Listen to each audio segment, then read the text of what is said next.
우리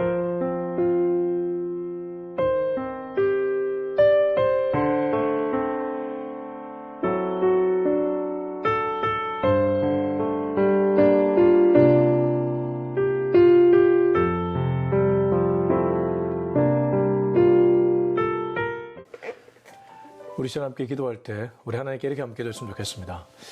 우리의 힘으로 아무것도 할 수 없음을 함께 고백하며 주님 내 삶에 간섭하여 주시고 개입하여 주셔서 하나님의 도우심, 하나님의 긍휼히 여기심으로 내가 할 수 없지만 하나님이 하셔서 내게 맞닥뜨린 모든 상황들을 극복하게 해달라고 우리 이 시간에 우리 하나님의 긍휼하심을 구하며 함께 기도 자리로 나갔으면 좋겠습니다. 기도하겠습니다. 하나님 아버지, 나의 힘으로는 아무것도 할 수 없음을 고백합니다. 누군가가 말했던 것처럼 전적 무능과 전적 부패가 바로 나의 모습입니다. 하나님, 잘하는 것처럼 보여지지만 사실 과장된 모습이고 연출된 모습일 때가 많이 있습니다. 아무것도 할 수 없는 무익한 종일 뿐입니다. 그렇기 때문에 오직 하나님의 은혜와 하나님의 도우심과 하나님의 긍휼하심을 구할 수밖에 없음을 솔직하게 고백합니다. 주님, 우리 교회와 저와 우리 성도님 모든 가정에 하나님의 도우심이 있기를 원하고 하나님의 긍휼하심이 있기를 원하고 하나님의 함께하심이 있기를 원합니다. 하나님, 우리의 힘으로는 아무것도 할 수 없지만 하나님이 도와주시면 불가능이 없는 줄로 믿습니다. 불가능을 가능케 하신 하나님, 우리는 불가능하다고 고백할 때 주님은 그게 아니라 오히려 나의 힘으로 가능하다고 말씀하신 줄로 믿습니다. 오직 우리 안에 그 주님을 향한 변함없는 신뢰와 믿음을 갖게 하여 주시옵소서. 하나님 아버지, 때때로 올라오는 이 교만함이 얼마나 무서운지 모르겠습니다. 주님 앞에서의 무익함을 항상 기억하게 하시고 주님의 전능함을 의지하며 주님의 긍휼하심을 매일 구하는 우리의 삶이 되게 하여 주옵소서. 예수님의 이름으로 기도합니다. 아멘. 네, 오늘은 사무엘상 3장입니다. 3장 1절부터 21절까지의 말씀을 같이 읽겠습니다. 3장 1절부터 21절 다 같이 읽습니다. 시작. 아이 사무엘이 엘리 앞에서 여호와를 섬길 때에는 여호와의 말씀이 희귀하여 이상이 흔히 보이지 않았더라. 엘리의 눈이 점점 어두워 가서 잘 보지 못하는 그때에 그가 자기 처소에 누웠고 하나님의 등불은 아직 꺼지지 아니하였으며 사무엘은 하나님의 궤에 있는 여호와의 전 안에 누웠더니 여호와께서 사무엘을 부르시는지라. 그가 대답하되 내가 여기 있나이다 하고 엘리에게로 달려가서 이르되 당신이 나를 부르셨기로 내가 여기 있나이다 하니 그가 이르되 나는 부르지 아니하였으니 다시 누우라 하는지라. 그가 가서 누웠더니 여호와께서 다시 사무엘을 부르시는지라. 사무엘이 일어나 엘리에게로 가서 이르되 당신이 나를 부르셨기로 내가 여기 있나이다 하니 그가 대답하되 내 아들아 내가 부르지 아니하였으니 다시 누우라 하니라. 사무엘이 아직 여호와를 알지 못하고 여호와의 말씀도 아직 그에게 나타나지 아니한 때라. 여호와께서 세 번째 사무엘을 부르시는지라. 그가 일어나 엘리에게로 가서 이르되 당신이 나를 부르셨기로 내가 여기 있나이다 하니 엘리가 여호와께서 이 아이를 부르신 줄을 깨닫고 엘리가 사무엘에게 이르되 가서 누웠다가 그가 너를 부르시거든 내가 말하기를 여호와여 말씀하옵소서 주의 종이 듣겠나이다 하라니 이에 사무엘이 가서 자기 처소에 누우니라. 여호와께서 임하여 서서 전과 같이 사무엘아 사무엘아 부르시는지라. 사무엘이 이르되 말씀하옵소서 주의 종이 듣겠나이다 하니 여호와께서 사무엘에게 이르시되 보라 내가 이스라엘 중에 한 일을 행하리니 그것을 듣는 자마다 두 귀가 울리리라. 내가 엘리의 집에 대하여 말한 것을 처음부터 끝까지 그날에 그에게 다 이루리라. 내가 그의 집을 영원토록 심판하겠다고 그에게 말하는 것은 그가 아는 죄악 때문이니 이는 그가 자기의 아들들이 저주를 자청하되 금하지 아니하였음이니라. 그러므로 내가 엘리의 집에 대하여 맹세하기를 엘리 집의 죄악은 제물로나 예물로나 영원히 속죄함을 받지 못하리라 하셨더라. 사무엘이 아침까지 누웠다가 여호와의 집의 문을 열었으나 그 이상을 엘리에게 알게 하기를 두려워하더니 엘리가 사무엘을 불러 이르되 내 아들 사무엘아 하니 그가 대답하되 내가 여기 있나이다 하니 그가 이르되 내게 무엇을 말씀하셨느냐. 청하노니 내게 숨기지 말라. 내게 말씀하신 모든 것을 하나라도 숨기면 하나님이 내게 벌을 내리시고 또 내리시기를 원하노라 하는지라. 사무엘이 그것을 그에게 자세히 말하고 조금도 숨기지 아니하니 그가 이르되 이는 여호와이시니 선하신 대로 하실 것이니라 하니라. 사무엘이 자라매 여호와께서 그와 함께 계셔서 그의 말이 하나도 땅에 떨어지지 않게 하시니 단에서부터 부엘세바까지의 온 이스라엘이 사무엘은 여호와의 선지자로 세우심을 입은 줄을 알았더라. 여호와께서 실로에서 다시 나타나시되 여호와께서 실로에서 여호와의 말씀으로 사무엘에게 자기를 나타내시니라. 아멘. 네, 오늘은 그 유명한 하나님께서 사무엘을 부르는 장면입니다. 근데 여호와의 전에 있었던, 특별히 엘리 제사장이 그 실로의 제사장의 전에 있었지 않습니까? 이럴 때에 하나님께서 사무엘을 부르는데 이게 굉장히 대비가 됩니다. 제가 앞전에 사무엘서를 읽을 때는 두 명의 인물을 비교해가면서 읽으면 하나님의 뜻이 온전하게 드러난다는 말씀을 드렸습니다. 오늘 사무엘과 엘리가 너무나 비교가 됩니다. 그리고 왜 하나님께서 이러한 암울한 시대에 사무엘을 부르는지를 보면서 우리가 맞닥뜨린 이 2023년이라는 이 세상 속에서 우리는 어떻게 살아야 될지를 한번 곰곰이 살펴봤으면 좋겠습니다. 1절입니다. 아이 사무엘이 엘리 앞에서 여호와를 섬길 때에는 여호와의 말씀이 희귀하여 이상이 흔히 보이지 않았더라. 자, 이 말씀 자체가 벌써 이 시대를 알려주고 있는 구절입니다. 아이 사무엘이 엘리 앞에서 여호와를 섬길 때는, 여러분 여기 사무엘을 섬기는 수식어를 보십시오. 아이라는 표현을 쓰고 있습니다. 분명히 사무엘은 어렸습니다. 그런데 이렇게 어린 사무엘은 여호와를 섬겼고 여호와의 말씀 앞에 있었습니다. 그러니까 어린아이, 아무것도 모르고 세상 물정 모르는 그 어린아이는 여호와의 말씀 앞에 여호와를 섬기며 있는데, 세상 물정 잘 알고 종교적 전통에 능수능란했던 제사장은 어떻습니까? 여호와의 말씀이 희귀하여 이상이 흔히 보이지 않았더라. 이 아이 사무엘이 여호와를 섬길 그 당시의 모습은 하나님의 말씀이 잘 나타나지도 않았고 하나님이 이상 중에 그들에게 계시하지도 않았다는 것이죠. 쉽게 말해 하나님이 그들 삶에 전혀 간섭하지 않았다는 뜻입니다. 우리가 구약과 신약의 이 중간기를 암흑의 시기라고 얘기합니다. 계시가 없었던 시기, 하나님은 계셨겠지만 하나님이 사람이나 공동체나 특정 인물에게 계시하지 않았던 그야말로 암흑기라고 불리죠. 마치 사무엘이 살았던 당시가 그런 암흑기라고도 볼 수 있습니다. 사무엘서의 시대적 배경은 사사시대입니다. 사사시대는 제가 일전에도 말씀드렸지만 마지막 장 마지막 구절을 보면 그때에 이스라엘의 왕이 없었으므로 각자 자기 소견에 옳은 대로 행하였더라. 이른바 기준도 없고 하나님에 대한 경외심도 없고 자기가 다 옳다고 생각하는 그야말로 혼탁하고 혼미한 어둠의 시대였습니다. 저는 지금 이 시대가 딱 사사기 시대와 똑같다고 생각합니다. 나름 다 똑똑하고 나름 다 자기가 옳다고 생각합니다. 그러나 그 사람의 사상이나 생각을 한꺼풀만 벗겨보면 그 안에는 옳음도 없고 기준도 없고 오히려 이 세상의 풍조에 영향만 받았을 뿐입니다. 아무튼 오늘 아이 사무엘이 하나님을 섬길 때 오히려 이 세상에는 말씀도 희귀하고 이상도 보이지 않았다. 자, 이렇게 얘기하면서 사무엘의 부름, 사무엘의 소명에 대한 얘기를 하기 시작합니다. 2절이 참 재미있습니다. 2절. 엘리의 눈이 점점 어두워 가서 잘 보지 못하는 그때에 그가 자기 조소에 누웠고.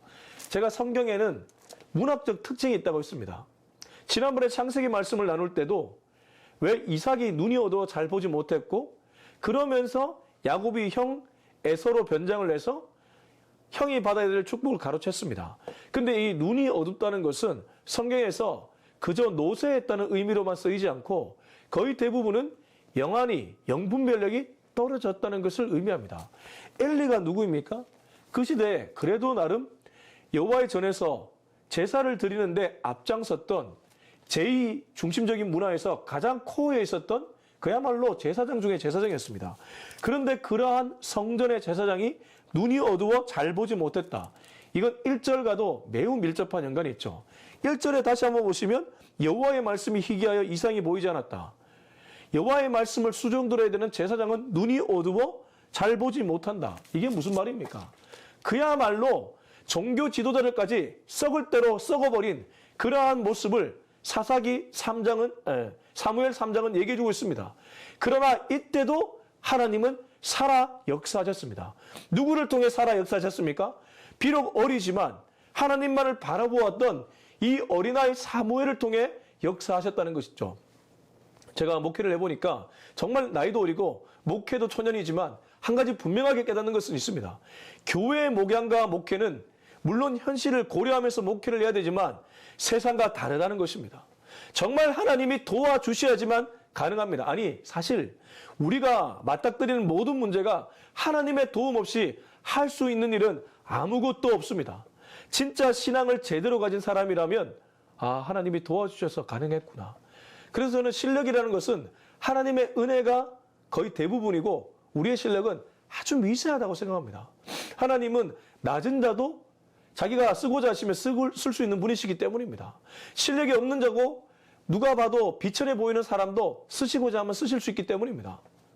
그런 점으로 보면 우리가 언제나 구해야 될 것은 여호와의 긍휼하심, 여호와의 도우심인 줄로 믿습니다.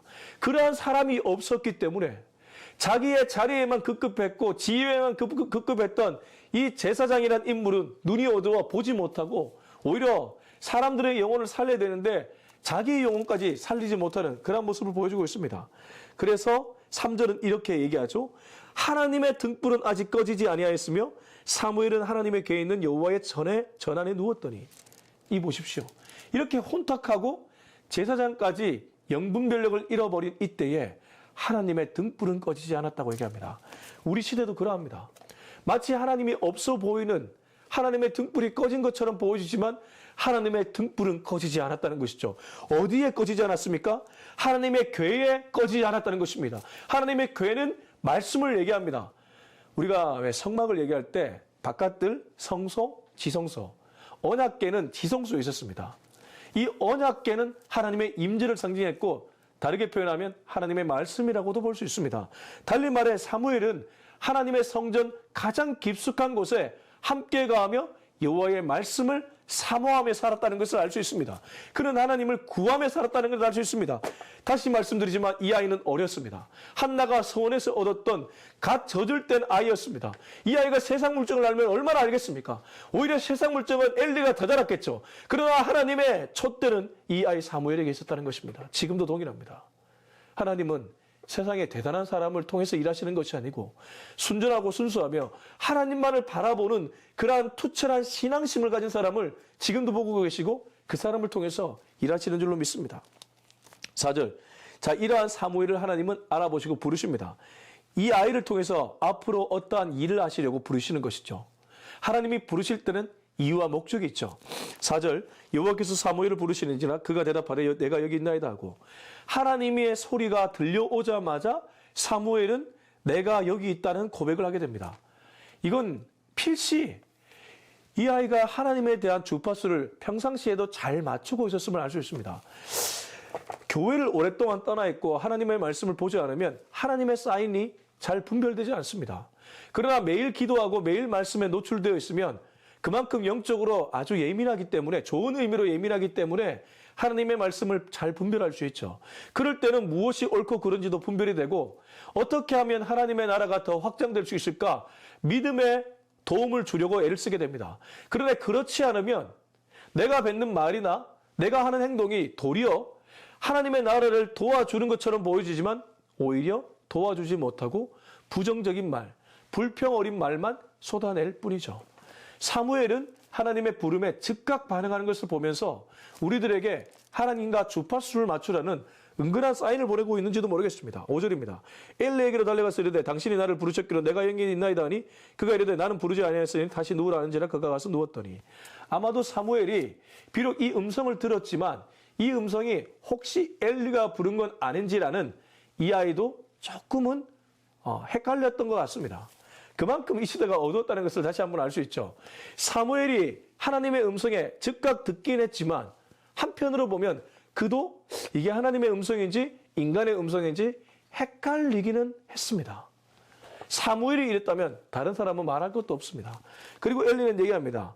나는 부르지 않았다. 사무엘은 갑니다. 하나님이 다시 사무엘을 부르죠. 6절. 여호와께서 다시 사무엘을 부르시는지라 사무엘이 일어나 엘리에게로 가서 이르되 당신이 나를 부르셨기로 내가 여기 있나이다 하니 그가 대답하되 내 아들아 내가 부르지 아니하였으니 다시 누우라 하니라. 한 번 더 똑같은 일이 반복됩니다. 하나님이 여러 번 부를 때는 그만큼 그 아이를 통해 그 가정을 통해 그 공동체를 통해 어떤 일을 하실 때 보통 일어나죠. 사무엘은 아직까지 느끼지 못했고 엘리도 그러했습니다. 7절. 사무엘이 아직 여호와를 알지 못하고 여호와의 말씀도 아직 그에게 나타나지 아니한 때라.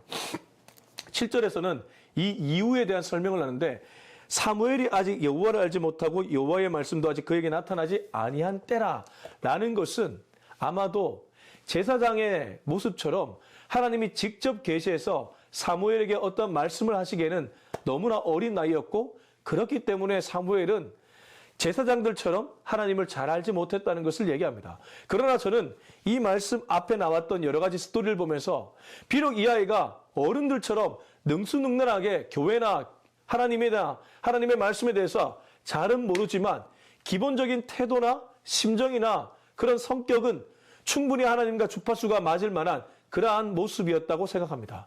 그렇기 때문에 하나님은 엘리가 아니라 다른 능수능란했던 어른들이 아니라 아이 사무엘을 부르고 있는 것이죠. 하나님은 중심을 보시는 분이기 때문입니다. 하나님은 사무엘의 중심을 꿰뚫어 보셨습니다. 비록 이 아이가 어렸고 특별히 어른들에게 국한되었던 성경, 이 당시도 마찬가지입니다. 제사장이 그래도 하나님의 말씀을 더 많이 알았는데 그들이 계몽을 하지 않으면, 정말 하나님의 말씀을 진심 어리게 주변에 전파하지 않으면 그 말씀을 들을 기회도 없었고 하나님을 알 수 있는 통로도 없었다는 것이죠. 모세는 시내산에서 여호와를 만나서 중간 대리자 역할을 했습니다. 중보라는 그 명칭은 사실 엄밀히 말하면 예수님께만 해당되지만 모세가 하나님과 이스라엘 백성 사이에 중간 다리, 브릿지 역할을 했다는 것이죠. 그러나 시대가 암울해지면서 그런 역할을 하는 사람들이 사라져버렸고 다들 자기 배부르기에 급급했습니다. 그래서 사무엘도 사실은 엘리 옆에서 엘리를 통해 하나님을 알아가는 방법, 하나님의 말씀을 대하는 방법을 배웠어야 되는데 배우지 못하고 있었다는 것이죠. 얼마나 암울했는지 모릅니다. 그러나 하나님은 포기하지 않으십니다. 세 번째 사무엘을 또 부르십니다. 하나님이 마음 먹고 일하시면 막을 자가 없다는 것을 얘기합니다. 8절 9절 여호와께서 세 번째 사무엘을 부르시는지라 그가 일어나 엘리에게로 와서 이르되 당신이 나를 부르셨기로 내가 여기 있나이다 하니 엘리가 여호와께서 이 아이를 부르신 줄을 깨닫고 엘리가 사무엘에게 이르되 가서 누웠다가 그가 너를 부르시거든 네가 말하기를 여호와여 말씀하옵소서 주의 종이 듣겠나이다 하라니 이에 사무엘이 가서 자기 처소에 누우니라. 세 번째 부르니까 엘리는 직감합니다. 이거 심상치 않는 일이구나. 하나님이 이 아이를 부르시고 있구나 라는 생각을 가졌고 이제 그 얘기를 해줍니다. 그때 사무엘은 하나님이 부르시는 방법이 이러한 것이구나 라는 것을 알았겠죠. 네가 말하기를 여호와 9절입니다. 네가 말하기를 여호와여 말씀하옵소서 주의 종이 듣겠나이다 하라니 이에 사무엘이 자기 처소에 누우니라.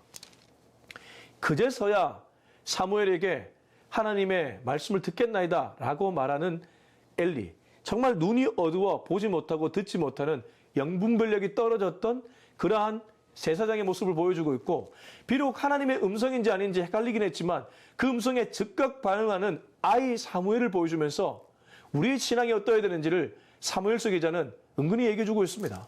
여러분, 신앙은 자랑할 만한 것이 안 되죠. 어제 신앙이 좋았다고 하더라도 오늘 내 신앙이 바닥이면 그게 내 신앙의 현주소입니다. 결국 우리는 매일 하나님께 예배드리며 하나님의 말씀을 통해 영이 회복되어야 될 존재라는 것이죠. 세상 물정이 밝아도 하나님을 모르면 신앙생활에서는 사실 어린아이나 다름없습니다. 결국 하나님을 추구하고 하나님을 알 때에 내 신앙이 자란다는 것이죠. 여러분의 신앙의 연주소는 어디에 있습니까?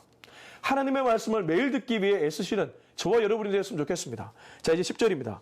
여호와께서 임하여서서 전과 같이 사무엘아 부르시는지라 사무엘이 이르되 말씀하옵소서 주의 종이 듣겠나이다 하니 이제 영적 공식이 이루어지고 있습니다. 엘리가 그래도 세 번째 깨닫고 도와줬을 때 사무엘이 엘리가 말한 것처럼 하나님께 반응하죠. 네 번째 하나님은 부르셨고 사무엘은 주의 종이 듣겠나이다 라는 말을 합니다. 그런 후에 하나님은 이제 사무엘에게 계시의 말씀을 주십니다. 11절 여호와께서 사무엘에게 이르시되 보라 내가 이스라엘 중에 한 일을 행하리니 그것을 듣는 자마다 두 귀가 울리리라. 내가 엘리의 집에 대하여 말한 것을 처음부터 끝까지 그날에 그에게 다 이루리라. 내가 그의 집을 영원토록 심판하겠다고 그에게 말하는 것은 그가 아는 죄악 때문이니 이는 그가 자기의 아들들이 저주를 자청하되 금하지 아니하였음이니라. 그러므로 내가 엘리의 집에 대하여 맹세하기를 엘리 집의 죄악은 제물로나 예물로나 영원히 속죄함을 받지 못하리라 하였노라 하셨더라. 하나님이 주의 종이 듣겠나이다 라고 고백하는 사무엘에게 들려줬던 말씀은 저주의 예언이었습니다. 특별히 제사장이었던 엘리 가문에 대한 저주. 이미 엘리에게 하나님은 말씀하셨습니다. 홈리와 비나스, 간음하고 제사를 제멋대로 드리는 그들의 모습에 지쳤던 하나님은 엘리를 불러서 네 가문에 이제 노인은 없게 될 것이다. 쉽게 말해 생명이 줄어들게 되고 너는 이제 제사장으로서의 모든 지위를 잃어버리게 될 것이다. 이런 무시무시한 예언을 직접 엘리에게도 했지만 또 다른 제사장으로 이제 이 시대를 이끌어 나갈 제목인 사무엘에게도 그런 메시지를 주셨던 것이죠. 11절 후반절을 보시면 내가 이스라엘 중에 한 일을 행하리니 내가 어떤 일을 행할 것인데 그것을 듣는 자마다 두 귀가 울리리라. 두기가 울린다는 것은 약간의 공포를 얘기합니다. 그만큼 두기가 막 울릴 정도로 무서운 일이 일어나는데 내가 엘리 집에 대하여 말한 것을 처음부터 끝까지 그날에 그에게 다 이룰 것이다. 하나님은 변치 않으시는 분이죠. 말씀하시면 반드시 이루시는 분입니다. 그 얘기를 하고 그의 집을 영원토록 심판하겠다고 그에게 말한 것은 그가 아는 죄악 때문이니 이는 그가 자기의 아들들이 저주를 자청하되 금하지 아니하였다. 비록 엘리가 타일렀고 꾸짖었긴 했지만 그는 금하지 않았습니다. 목회자는 결단 내려야 할 때 결단을 내려야 된다는 것이죠. 누군가가 죄악을 범하고 문제를 일으킬 때 결단을 내려서 분명하게 싹을 잘라내야 되는데 그렇지 않고 좋은 게 좋다 인정을 추구하다가 도리어 공동체를 더 하나님께로 멀어지게 만들 수 있다는 것을 지금 이 구절은 우리들에게 얘기해주고 있습니다. 엘리는 자기 아들들이라는 그 인정에 묶여서 하나님의 뜻을 저버리게 되었습니다.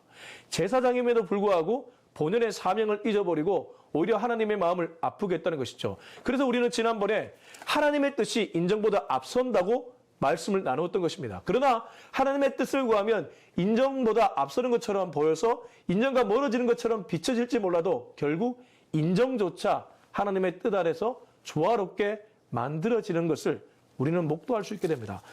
그러나 엘리는 그걸 신뢰하지 못했죠. 그래서 아들들을 금하지 못했고 이로 인해 이 집안에는 영원토록 하나님의 심판을 받게 되었습니다. 특별히 14절을 보면 그러므로 내가 엘리의 집에 대하여 맹세하기를 엘리 집의 죄악은 제물로나 예물로나 영원히 속죄함을 받지 못하노라. 얼마나 하나님이 화가 나셨으면 영원히 속죄함을 받지 못할 정도의 단언을 하시면서 이렇게 이 가문을 저주하겠습니까? 비록 엘리는 그러한 저주를 들어야 했지만 저와 여러분은 주님 앞에 회개하고 주님이 하지 말라는 것을 하지 않으므로 정말 주님의 이러한 저주의 예언을 듣지 않기를 소망합니다. 이제 15절부터 18절까지 쭉 읽어보겠습니다. 사무엘이 아침까지 누웠다가 여호와의 집의 문을 열었으나 그 이상을 엘리에게 알게 하기를 두려워하더니 엘리가 사무엘을 불러 이르되 내 아들 사무엘아 하니 그가 대답하되 내가 여기 있나이다 하니 그가 이르되 내게 무엇을 말씀하셨느냐 창하노니 내게 숨기지 말라 내게 말씀하신 모든 것을 하나라도 숨기면 하나님이 내게 벌을 내리시고 또 내리시기를 원하노라 하는지라. 사무엘이 그것을 그에게 자세히 말하고 조금도 숨기지 아니하니 그가 이르되 이는 여호와시니 선하신 대로 하실 것이니라 하느니라. 사무엘도 아침에 일어났죠. 그 이상 하나님께 들었던 말씀을 엘리에게 말하기가 주저되었을 것입니다. 그렇지 않습니까? 눈앞에 엘리에게 가서 어젯밤에 들었던 하나님의 그 저주의 예언을 얘기해야 되면 나도 못하. 여러분 같으면 아시겠습니까? 이게 보통 배짱 갖고는 불가능합니다. 그리고 이 아이는 어리고 이 엘리는 굉장히 큰 어른이기 때문에 사실 엄두가 나지 않았을 거예요. 그래서 사무엘이 두려워했다는 표현을 쓰고 있습니다. 그 이상을 엘리에게 알게 하기를 두려워하더니 이게 인간의 마음이죠. 사무엘이 아무리 태도가 좋았고 여호와께 중심이 다 있었을지 몰라도 그 역시 인간이었기 때문에 이러한 망설임과 이러한 주저함을 보여주고 있습니다. 그러나 하나님은 엘리의 입술을 통해 사무엘에게 그 고백을 듣게 만드시죠. 엘리도 제사장이었기 때문에 꽤나 눈치가 빨랐습니다. 간밤에 하나님이 4번 정도 저 아이를 부를 때는 무언가 필시 이유가 있구나. 무엇을 말하느냐. 하나도 숨기지 말고 내게 말해라. 그리고 은근히 이런 얘기도 있었겠죠. 너 혼자 알면 안 된다. 그래도 제사장인 내가 이 모든 것을 알아야 되지 않겠느냐라는 생각도 아마 있었을 것입니다. 그래서 사무엘에게 물었더니 돌아온 대답은 자기 가문의 멸절제하였습니다. 그렇게 그 얘기를 들었을 때 그의 대답, 선하신 대로 하나님은 하실 것이다. 그렇습니다. 하나님은 선하신 분이고 하나님은 결국 하나님의 뜻대로 이루시는 분이기 때문에 그가 결국 이 아픔을 겪게 될 것은 그도 알았다는 것이죠. 19절에서 21절 읽고 마무리하겠습니다. 사무엘의 자람에 여호와께서 그와 함께 계셔서 그의 말이 하나도 땅에 떨어지지 않게 하시니 단에서부터 브엘세바까지 온 이스라엘이 사무엘은 여호와의 선지자로 세우심을 입은 줄로 알았더라. 여호와께서 실로에서 다시 나타나시되 여호와께서 실로에서 여호와의 말씀으로 사무엘에게 자기를 나타내시니라. 19절에서 21절은 반전입니다. 오늘 3장의 시작이 무엇이었습니까? 1절 보시면 아이 사무엘이 엘리 앞에서 여호와를 섬길 때에는 여호와의 말씀이 희귀하여 이상이 보이지 않았다고 했습니다. 말씀도 희귀했고 이상도 보이지 않았습니다. 그러나 점점 그 그림이 사무엘에게는 또렷해지기 시작했습니다. 희미했던 말씀, 희귀했던 말씀이 사무엘인 아이에게는 또렷해지기 시작했습니다. 4번이나 부르시면서 그에게 당신의 뜻을 전하셨습니다. 그리고 19절 사무엘이 자라매 여호와께서 그와 함께 계셔서 그의 말이 하나도 땅에 떨어지지 않게 하시니 단에서부터 브엘세바까지 온 이스라엘이 사무엘은 여호와의 선지자로서 쓰심을 입은 줄을 알았더라. 여호와께서 실로에서 다시 나타나시되 여호와께서 실로에서 여호와의 말씀으로 사무엘에게 자기를 나타내시니라. 시작은 희미했고 보이지 않았지만 한 명의 인물이 하나님께 오리엔티드 되어 있었더니 그 인물을 통해서 하나님은 다시 말씀하시기 시작했다는 것을 얘기합니다. 그리고 그 인물이 얼마나 하나님께 오리엔티드 되어 있었으면 그의 말이 하나도 땅에 떨어지지 않았다는 표현까지 쓰고 있습니다. 사무엘이 대단했어입니까? 아니죠. 하나님이 이 땅을 포기하지 않았고 이스라엘을 포기하지 않았기 때문입니다. 그런 중에 여호와께 순전한 태도를 갖고 있었던 사무엘이라는 인물이 발견되었고 그를 통해 하나님은 일하시기로 작정했던 것이죠. 지금도 하나님은 이 한 명, 이러한 공동체를 갖고 계신 줄로 믿습니다. 여러분, 하나님의 역사는 지금도 일어납니다. 희귀해 보이고 일어나지 않을 것처럼 보이지만 하나님의 기적의 역사, 회복의 역사는 지금도 동일하게 일어나는 줄로 믿습니다. 여호와를 구하는 순전한 태도로 여호와께 앙망하는 그 인물을 통해 하나님은 지금도 살아 역사하시는 줄로 믿습니다. 저와 여러분이 그 하나님의 기적의 역사에 귀하게 쓰임받을 수 있기를 예수님의 이름으로 축원합니다. 기도하겠습니다. 이 시간 기도할 때 하나님께 이렇게 한번 기도했으면 좋겠습니다. 주님, 나도 모르는 사이에 엘리의 모습이 내 모습일 때가 있습니다. 하나님, 종교적인 그러한 프레임에 갇혀서 도리어 신앙의 영성을 가지지 못하고 순수한 마음으로 하나님을 보지 못할 때가 많이 있습니다. 주여, 세속의 흐름에 길을 기울이다 도리어 하나님을 놓쳐버리고 사람도 놓쳐버리는 그런 모습이 내 모습일 때가 있습니다. 그런 모든 것들을 내려놓게 하시고 오직 주님 앞에 시선을 고정할 수 있는 내가 되게 하여 주시옵소서. 우리 이 기도 좀 가지고 주님 한번 이름 외치고 기도하도록 하겠습니다. 주여! 하나님 아버지 감사합니다. 오늘 이 말씀이 비록 참 무서운 말씀 같지만 그것이 아니라 오히려 나를 살리는 말씀입니다. 하나님, 나에게도 엘리와 같은 모습이 있습니다. 하나님이 불러도 대답하지 못하고 하나님의 음성조차 헷갈려하는 모습이 내 안에도 있습니다. 주님, 정말 암울한 시대였고 시작은 암울했지만 결국 하나님은 사무엘을 찾으셨고 사무엘을 통해서 다시 말씀하시기로 결단하셨습니다. 지금도 그러한 줄로 믿습니다. 과거 우리의 신앙의 선조들 정말 주님을 뜨겁게 사모하며 기도원에 가서 기도했던 그 시대의 분들에게만 역사하신 하나님이 아니라 지금 이 시대에도 여호와를 구하고 여호와 앞에 오리엔티드 되어 있는 한 명의 인물을 그 인물을 통해서 지금도 역사하신 줄로 믿습니다. 주여, 그 현장에 내가 있기를 원하고 주님의 그 기적의 역사에 쓰임받을 수 있기를 원합니다. 주여, 불쌍히 여겨 주시옵시며 주님을 날마다 구하는 내가 되게 하여 주시옵소서. 이전 우리 주 예수 그리스도의 은혜와 하나님의 다음없는 사랑과 성령의 위로교통 충만하심이 평생토록 주님께 순전한 태도로 신앙을 향해 나아가기로 다짐하는 우리 모두의 머리 위에 지금부터 영원토록 함께 하기를 간절히 축원하옵나이다. 아멘.